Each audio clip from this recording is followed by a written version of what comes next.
bégal sama askan Ladoum TV c'est Ladoum TV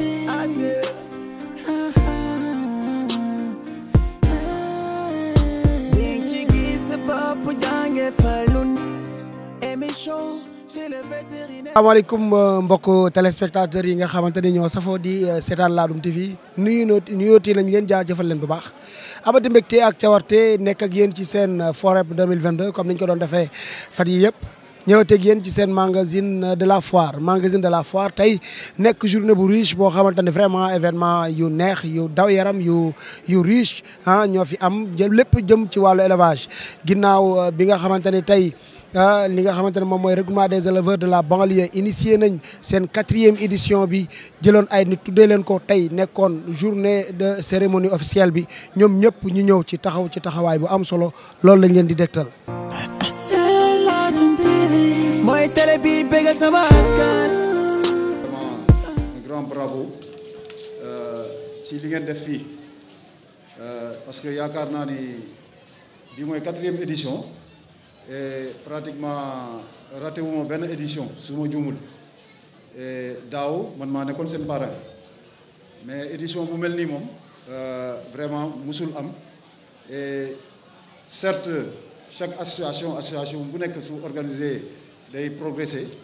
mais yéen yemu leen si progresser rek vous avez fait un très grand bond en avant.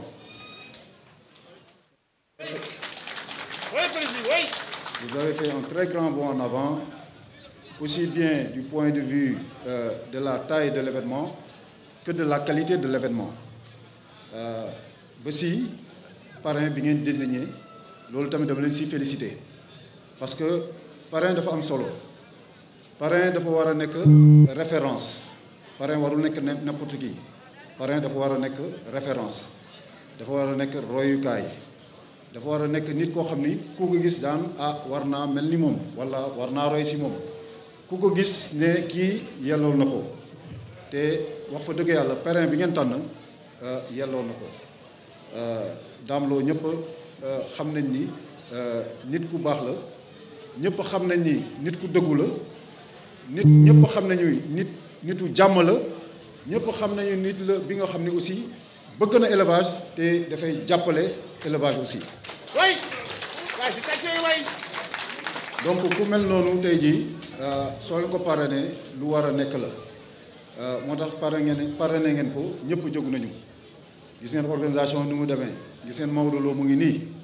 toogul nelawul deful dara te man xëy na bokk naa si parrain wu concours yi mais moom Maodo bi bokk na ci ñi mu gën a impliqué si affaire yi tellement def il en voulait te moom lu su si sonnee xam naa ni magam ji moo tax gis ngeen tey ji délégation bi ko accompagné lu jafe la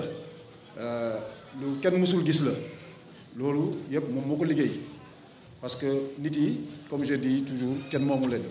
mais ñi nga xam ne samay nawle leen ñu parrainé leen ci bis bi ku mel ni Omar Sow président Omar Sow ku mel ni le président Abou Kane ku mel ni Cheikh Fall Modou Fall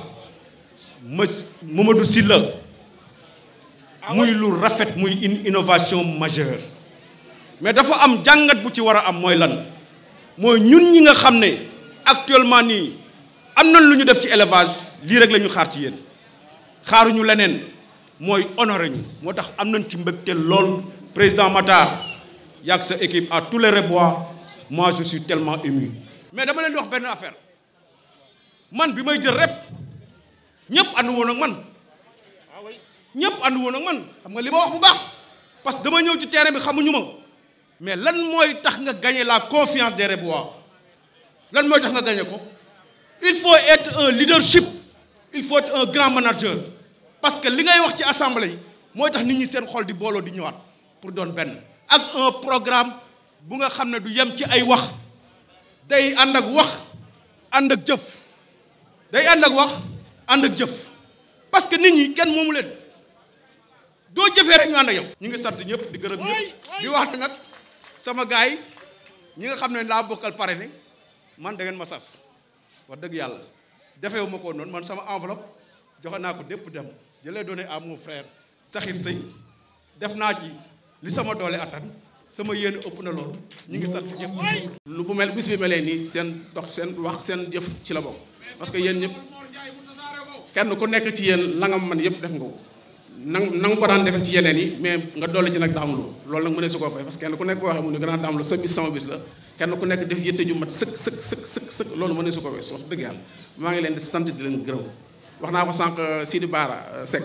ma ne ko yow bul wax dara ci man lu baax man yow yaa ma téye yaa baax te éleveur yëpp noonu lañu mel ma ne ko yow di nga ma woo at doo ma jot téléphone chaque jeudi nga envoyé message WhatsApp du ma la tontu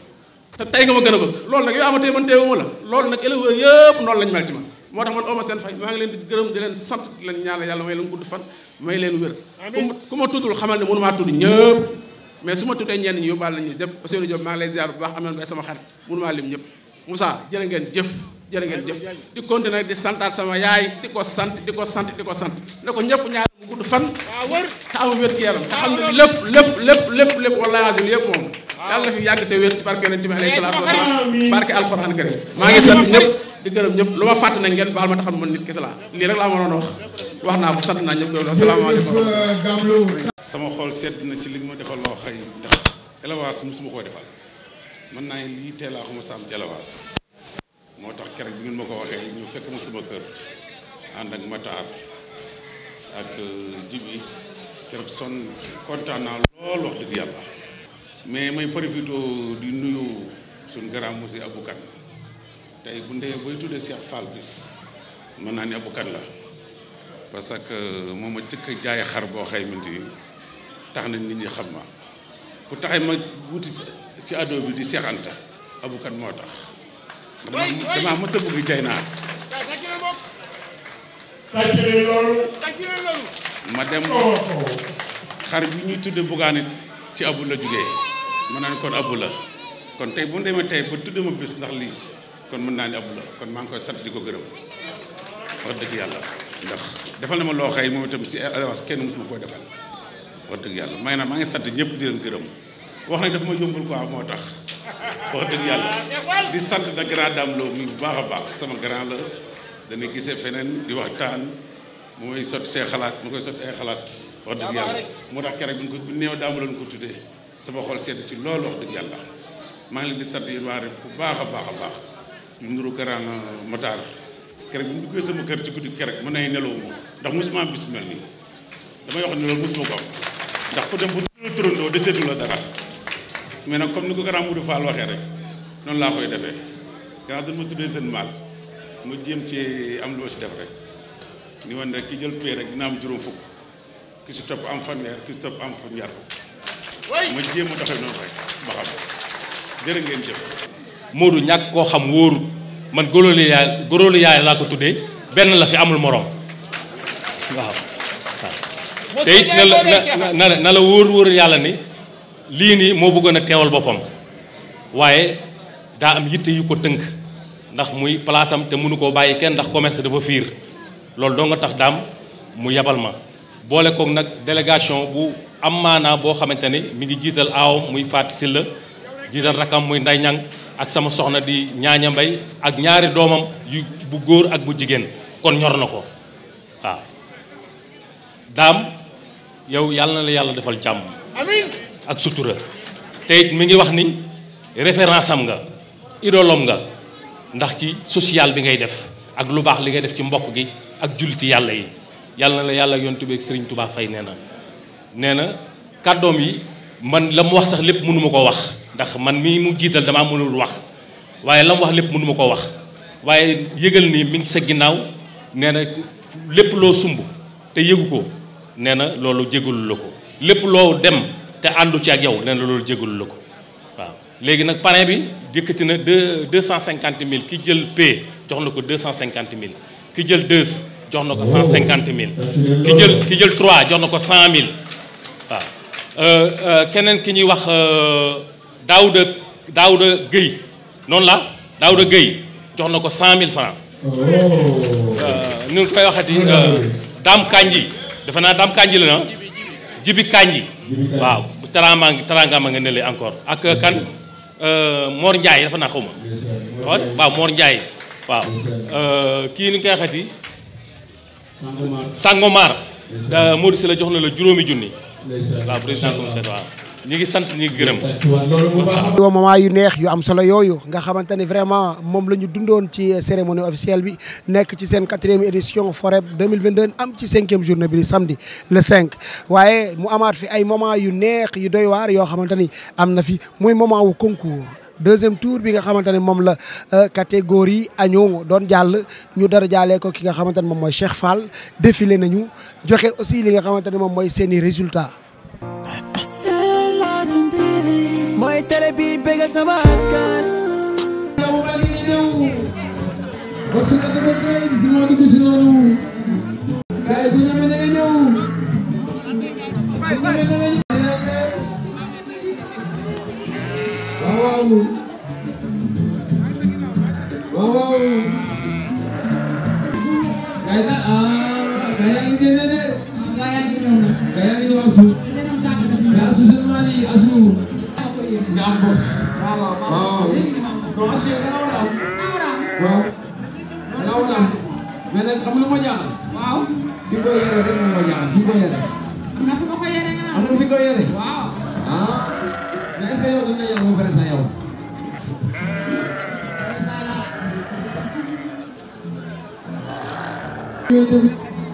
waa gannaaw mu ne ñoo solal ko yooyu. gannaaw ji bi ka waaw. aujourd'hui c'est la finale, c'est la fête. waaw waaw tey finale dara du yomb. baat bi baax a baax a baax a baax. gannaaw ji bi macha allah yaakaar naa coach amu leen morom. est-ce que soo mënee gars yi dégg nañ sa baat. daa mel ni soo mënee xar yi. entretien daal la ñuy def boo bëggee ñu toog ñu la sa jët. mu nekk lu am solo loo xamante ni des fois. nga yor te kër ga ay boy yoo xamante aywa mi ngi noonu xale la fukki weer ak benn doom nga am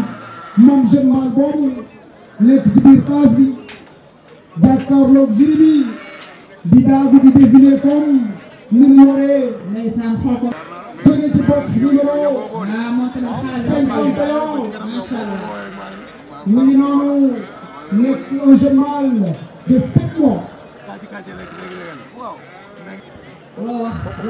mbaaru xar laa doon xam surux doo suruxu ma suruxu ma jërëjëf dina ay noonu noonu jamal très beau toute blanche de couleur mi ngi noonu bay fal xabaar noonu te xar bu doy waar aywa blanche vraiment mi ngi noonu c'est un bon signe malheureusement métti na waaye élevage dafa am fu muy jaar. Vainqueur de la catégorie. Vainqueur de la catégorie. Agneau 2022 FOREB. mbokk ya xarit yi, la première place nous vient du box numéro.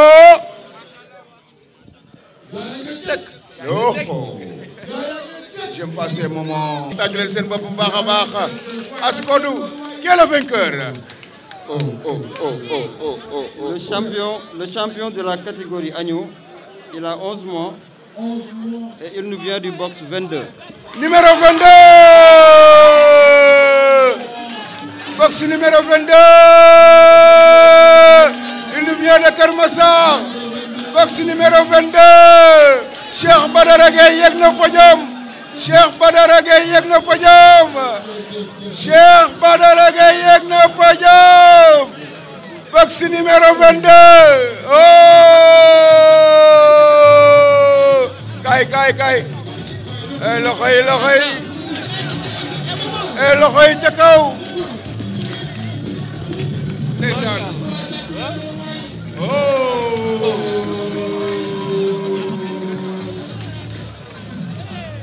Tàccu leen ko bu baax a baax. Félicitations. Félicitations, maa koy xont. Félicitations. Merci beaucoup. mbokk yi loolu ngeen dund ak li nga xamante ne moom mooy catégorie agneau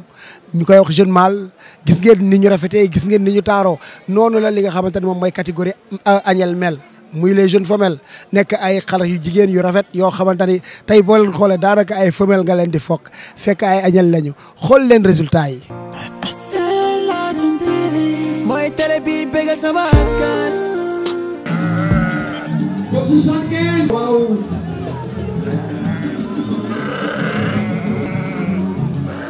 Aujourd'hui c'est la finale des gagnants. Jar am teggin. Xar dañ koy xontu, xar dañ koy réewal. Man na mu lii. Man na mu lii. Dama man de malam. Amin Ndour. Doomu ndey Baye Laat. Waaw waaw ñaari doomu ndey.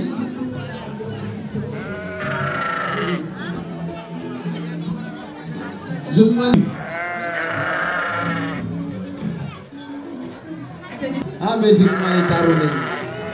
Macha Allah Mali daal tax na bopp bi. aywa su ko defee ngeen xam moment bii ñuy wax ak yéen bu ñu noppee ci jeune wala femelle espoir ak mâle espoir.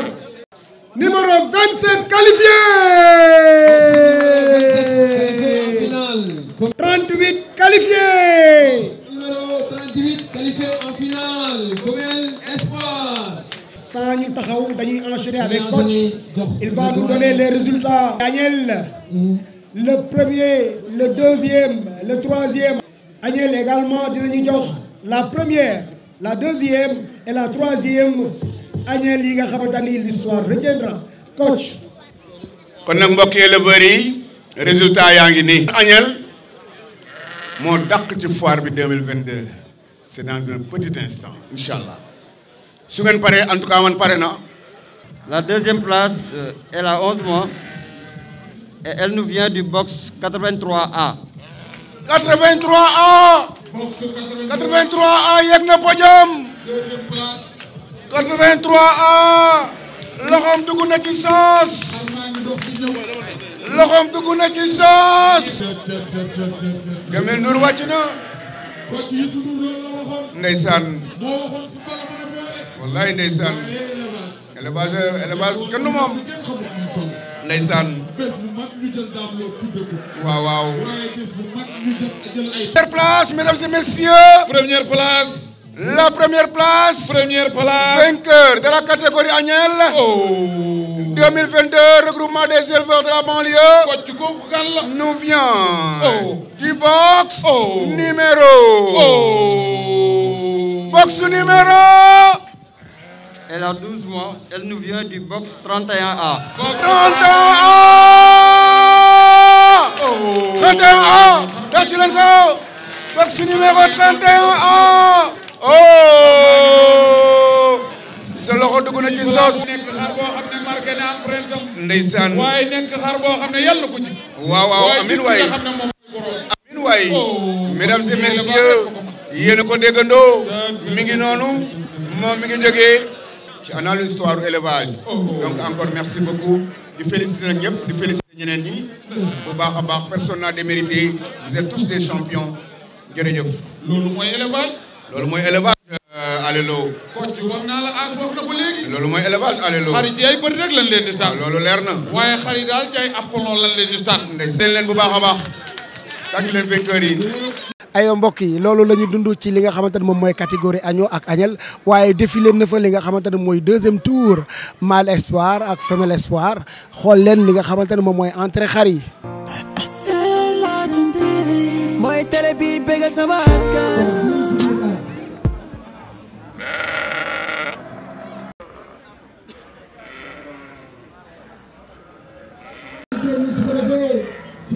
Elle nous vient du box numéro 59 avec 5 points. Mi ngi noonu di défilé wala petite distance bi moom tamit yaa ngi xool ko évaluer ko ginnaaw bi nga xamante ni.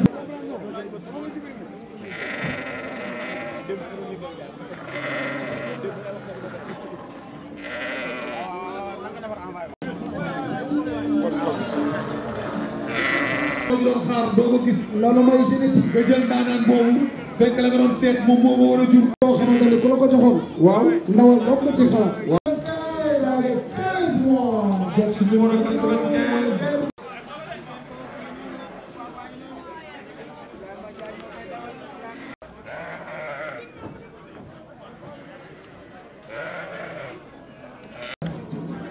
ki nga xamante ni moo doon défilé bi ñu doon case bi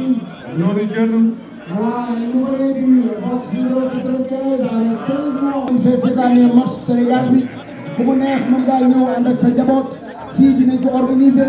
teg fi ay barrières rangé ko ba mu rafet def fi ay channel ay déplacement di xool yor démarche bu rafet waay gars yi di ko saytu di ko càmbar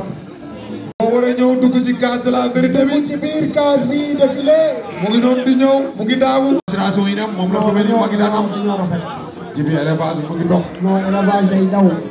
mu génn lu doy waar résultat bu baax rek ngeen jël moo tax ku yabul liggéey de dëgg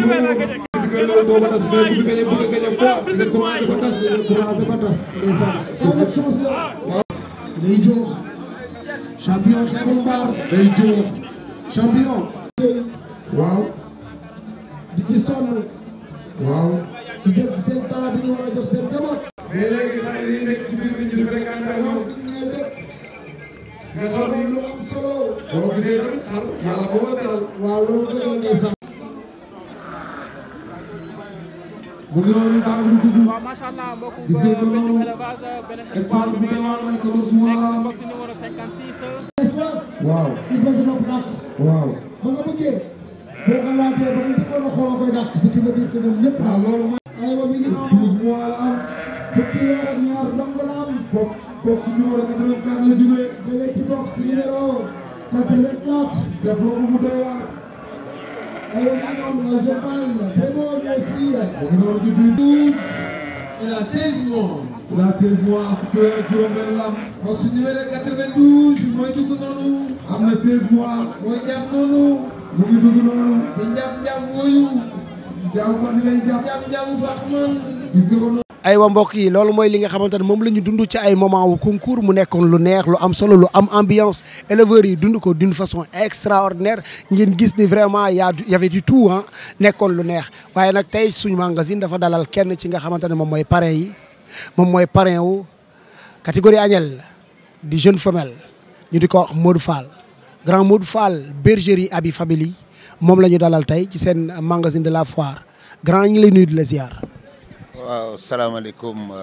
waa Ladoum TV maa ngi nuyu ñëpp jibi di la nuyu yow mi may seqal waxtaan bi di nuyu famille élevage yëpp di am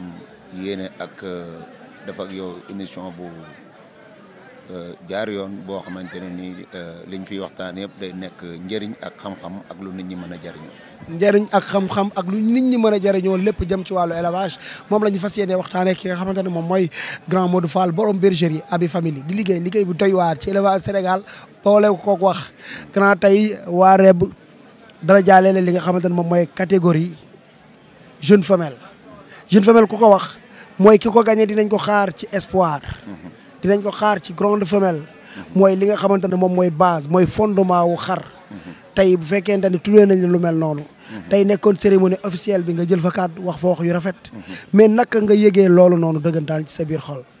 waaw jibi damay revenir rek ci li ma doon wax ci bëccëg parce que REB li ñuy def dafa màgg torop rëy torop ci man ak l'ensemble des éleveurs nga xam ne tey kenn ku ci ne am nga xalaat ak yéene wu ñu defal la lu mel noonu bu fekkee ni li ma waxoon ci bëccëg REB mën a ñëw fekk la nga toog sa biir kër mu jël daraja bu toll noonu jox la ko REB moom def na lu kenn mësul def te it li mu def mooy li ma wax ci bëccëg nekk na suma première victoire ci élevage parce que du lu ndaw parce que y a milliers d'éleveurs qui sont là bu dalee ci sa kaw kon loolu da ngay sant yàlla ba pare ak def ko victoire di ci sant groupement bi yëpp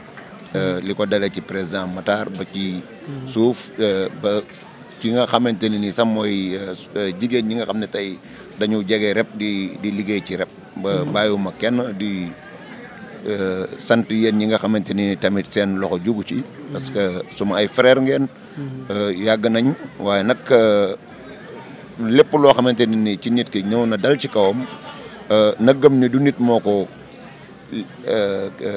toppatoo du nit moo ko lijjanti mbiru sunu borom la pour ñëpp di ko yëgee noonu parce que loolu tamit day mooy rafet xel te yàlla nañu yàlla def ñu nekk ay nit ñuy rafet xel di rafetlu lépp lu am ci jotaay. mu nekk journée bu neex boo xamante ne vraiment jëloon nga ci kàddu comme ni ma ko waxoon sànq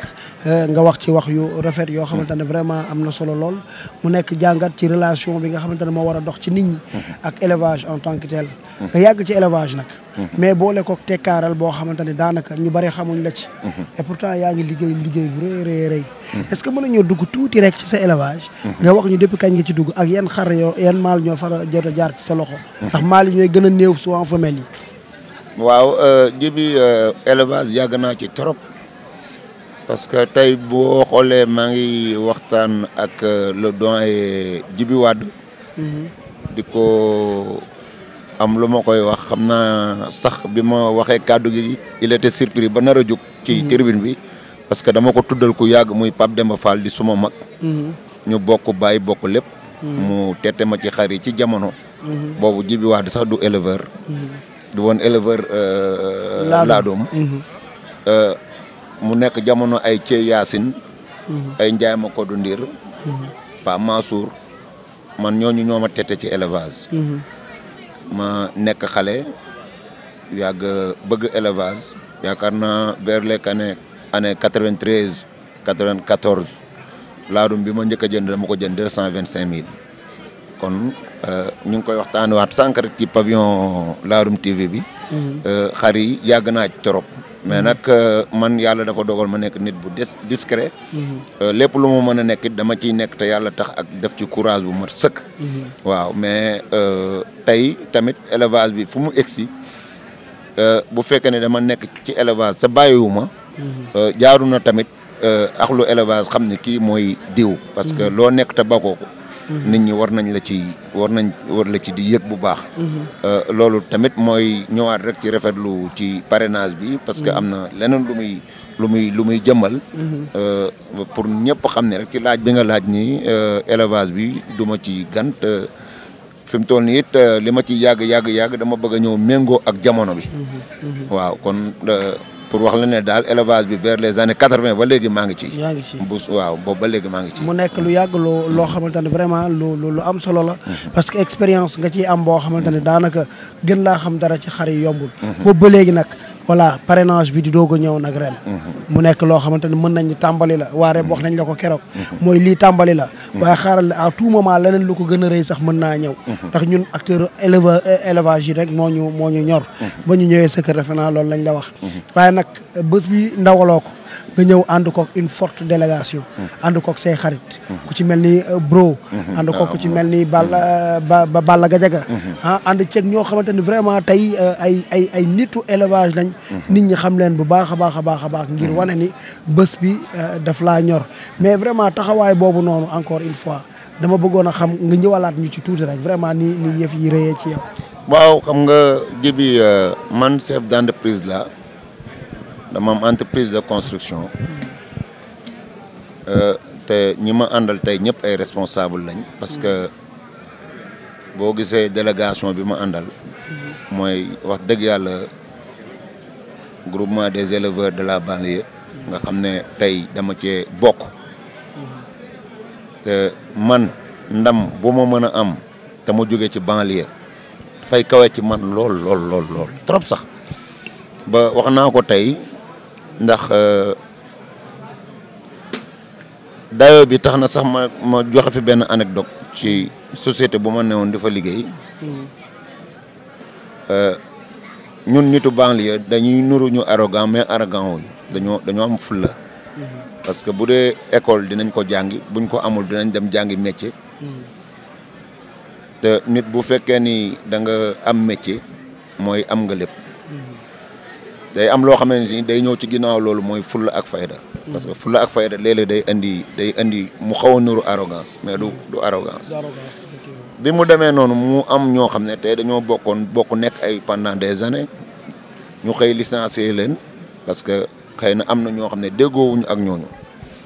mais ma tëdd sama kër dimanche ñu woo ma ne ma dafa am lu xew man lu xew ñu ne ma ñun de dañu dàq diw ba ñu nekk 9 personnes.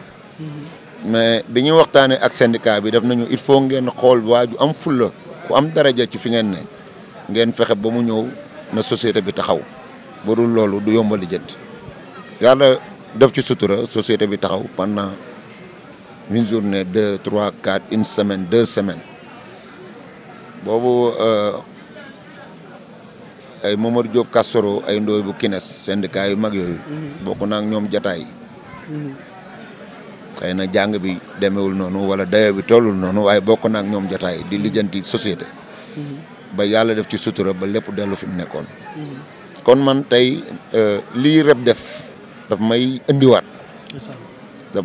mooy damay gën a sentir sama bopp ci fi ma bokk pour ci laaj bi rek ni dayo bi ëpp na foofu ma ànd ak délégation boo xam ne tey comme ni nga ko waxee ku mel ni bureau dama wax ba pare te tudd ma ko sax waaye moom suma doomu ndey la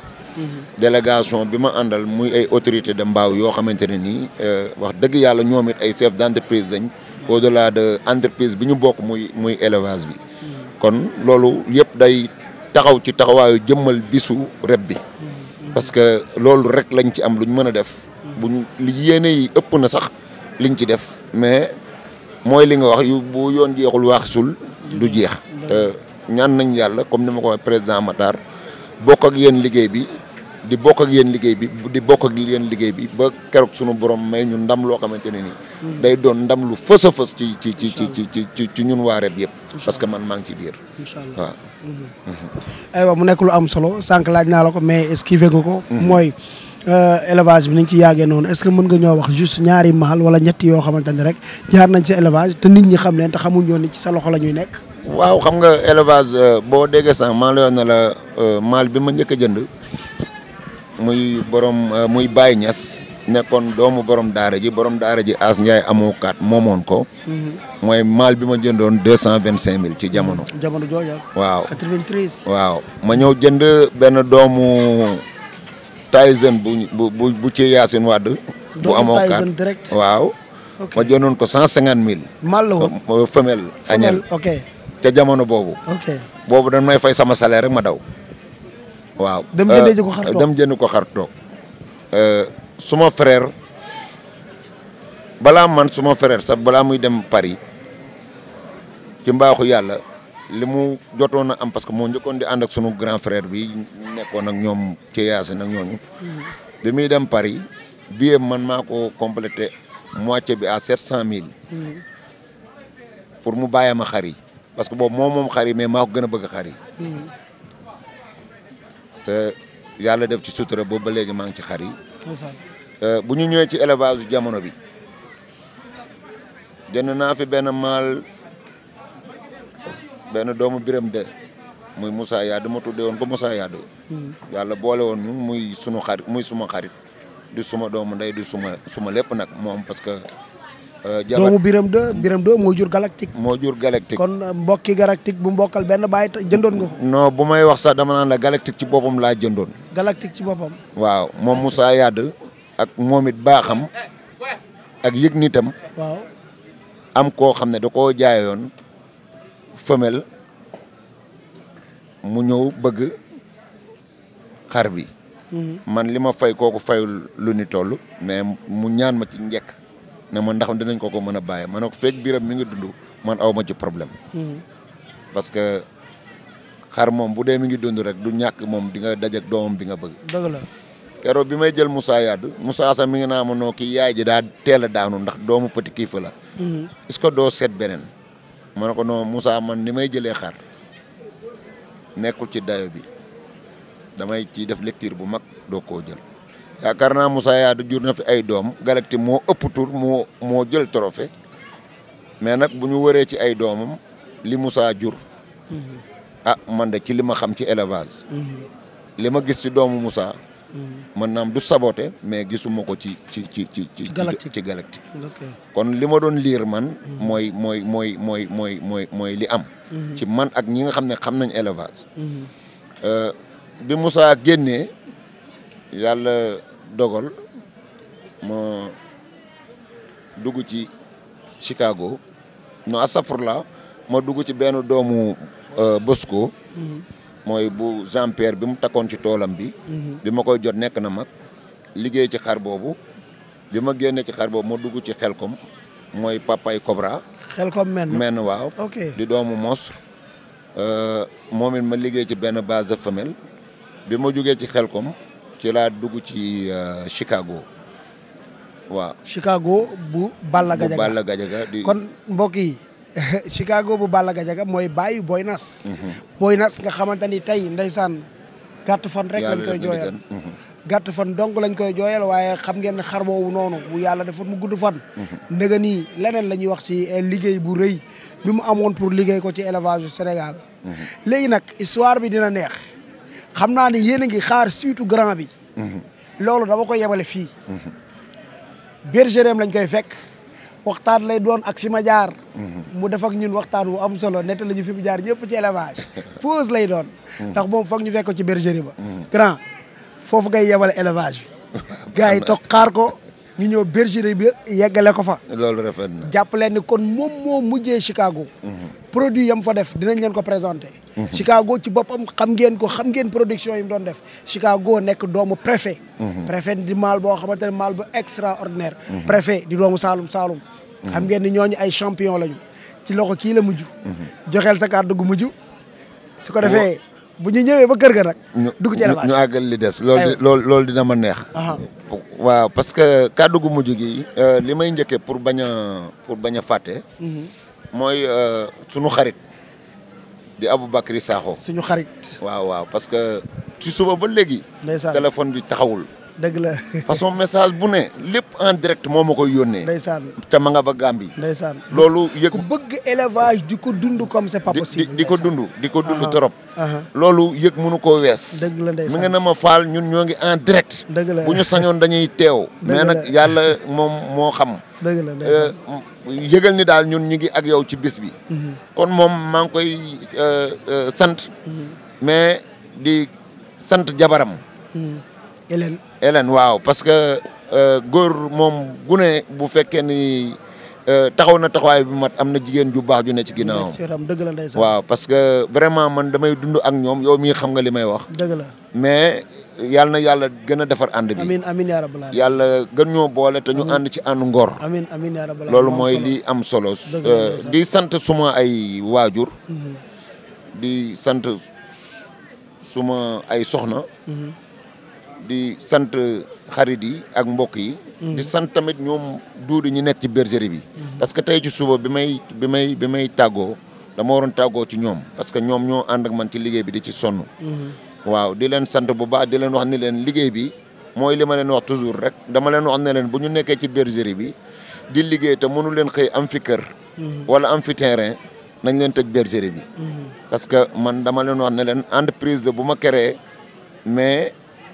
ki ci war a gën a profité mooy yéen dëgg la ndeysaan waaw loolu mooy suma yéene te loolu laay wax même ci suma entreprise moom laay ku ma mën a nekkal dëgg la dama bëgg nit bu ma nekkal ci li mu nekk mu ci yëg boppam dëgg la ndeysaan loolu mooy solo si ñoo bokk lépp ñoo bokk dëkk ñoo bokk li ñuy consommer ñoo bokk lépp pour wala ne nit ñi bu fekkee ni dañ la nekkal ci xar yi tamit y a un prix à donner waaw à payer parce que loolu dafa am solo jibi maa ngi gàttal kàddu gi comme dañu war a àggali waxtaan wi xam naa ci bergerie ba léegi fan waaw fekk ma àggali liggéey beeg yu sew sewaan fa des sax mu gën a jekk gën a yanji bu boobaa ñu ñëw daal def sunu càmm gu baax daal dëgg la waaw maa ngi xaar suma jarbaat ran waaw xam naa boo ñu ko ay kii rek borom teraanga la moom mooy Modou Fall borom bergerie Abi Family moom lañ dalaloon suñu magazine de la foire xam ngeen ni xam naa sax ñàkkul ñu ma mere ndax bëggoon nañu yeggale histoire bi waaye nag histoire boobu incha allah di ngeen ko am ba mu jeex tàkk nan la dundee la ci yàgg na ci ba mu ci dugg gone gu ndaw la ba yàlla def lii mu def tey Chicago ci ay loxoom la mujj naka la ci jotee ana ay doomam ana lim ci am bu boobaa lañ koy waxtaanee di leen di jox dig daje ba ëllëg ak jàmm incha allah ci biir Foreb 2022 jërë ngeen jëf. mooy télé bi bégal sama askan